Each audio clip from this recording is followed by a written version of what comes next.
दुनिया में चाहे हमें कुछ भी नहीं मिले, पर भगवान तो हमें छोड़ के मत जाना। ठाकुर जी ने कहा कोई बात नहीं, हम तुम्हारा साथ देंगे। द्रौपदी कुंती का साथ भगवान ने नहीं छोड़ा, और जब तक भगवान द्रौपदी और कुंती के साथ रहे, पांडवों के साथ रहे, तब तक जीवन में कोई समस्या नहीं आई। एक समय क्या हुआ, अश्वत्थामा जो ब्रह्म शक्ति चलाना जानता है, गुरुवर द्रोणाचार्य का पुत्र है, द्रोणस्त मृदंगम संतान बीजम कर्णानवानाम गुक्षो गतंत चक्रे मातुच्चुमियम शरणं गताया। पांडवों को मारने के लिए ब्रह्म शक्ति चलाई, पांचों पांडवों को मारना चाहता है अश्वत्थामा। लेकिन पांडव तो वहां नहीं थे, पांडव के बच्चे सो रहे थे, रात का समय था। सोचा ये पांचों पांडव ही सो रहे होंगे, वो भी ऐसे लगते थे बच्चों की तरह, बच्चे भी पांचों पांडवों की तरह लगते हैं, देखने में ऐसे लंबे, ऐसा ही कद काठी, ऐसे ही सोते हुए पांच पांडवों के पुत्रों को मार डाला अश्वत्थामा ने। पांचों पांडवों को जिंदा नहीं छोड़ूंगा।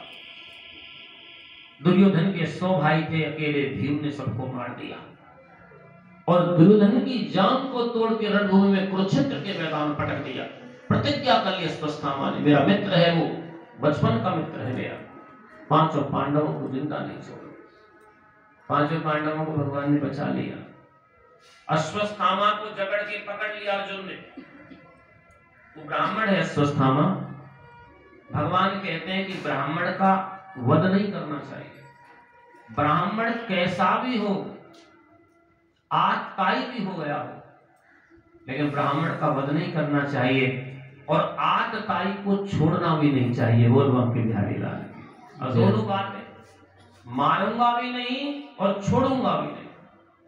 भगवान ने कहा फिर क्या करोगे? बोले इसका अपमान कर दो। अपमान करना ही मृत्यु के समान होता है। किसी का अपमान हो जाए, अपयश फैल जाए, कोई व्यभिचारी हो जाए, वो अपनी नजरों से मर जाता है। अपनी नजरों से नहीं गिरना है, क्योंकि मन ही दर्पण है। तेरा मन दर्पण कहलाए, भले बुरे तेरे कर्मों को देखे, और एक कमरे में बैठ करके अपने सीने पे हाथ करके सोचना, मैं क्या हूं, मेरे कितने गुण अवगुण है मेरे अंदर, कितनी भक्ति है, कितना पुण्य है, कितना पाप है मेरे हृदय में। सब कुछ आपका मन अपने आप बताएगा, कहीं जाने की आवश्यकता। मन ही दर्पण है। भले बुरे तेरे कर्मों को देखे और दिखाए, तेरा मन दर्पण। पांचों पांडव और अर्जुन अश्वत्थामा को बांध देता है, पटक देता है, बने रहो, पड़े रहो। उसके सिर में से मणि निकाल ली जाती है, लात मार के, ठोकर मार के अश्वत्थामा को बाहर कर दिया जाता है। अश्वत्थामा की क्रोध की अग्नि ठंडी नहीं हुई, तो पांचों पांडवों के, अर्जुन के पुत्र हैं जिसका नाम है अभिमन्यु, उनकी पत्नी है जिसका नाम है उत्तरा। क्या नाम है? उत्तरा के गर्भ में बालक है। अश्वत्थामा ने देखा 5 पांडवों के पुत्र तो मर ही गए, अब इनके कुल में कोई जल देने वाला बचा है तो केवल एक बच्चा है जो अभिमन्यु की पत्नी के गर्भ में है, उसको भी मार देना। हे भगवान, देखो कितना अत्याचार हो रहा है। अधर्म को यहाँ पर देखो, पांडव कौरवों का एक मतलब है, अधर्म पर धर्म की विजय होती है।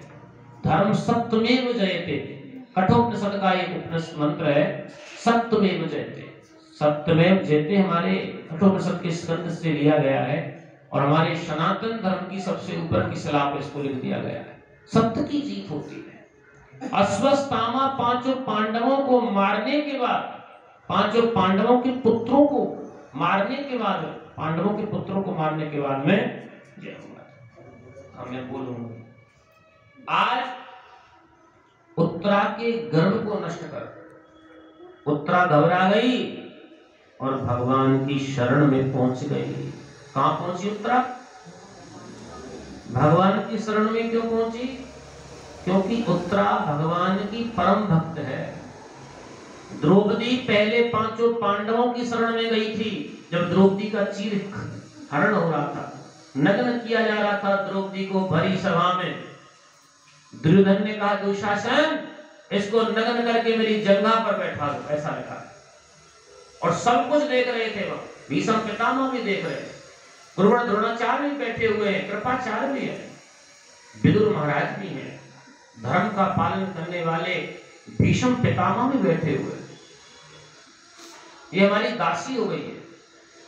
तो पहले द्रौपदी ने भगवान को नहीं पुकारा, पहले गदाधारी भीम को देखा। 10,000 हाथियों का बल है भीम, क्या आज मैं नग्न हो जाऊंगी?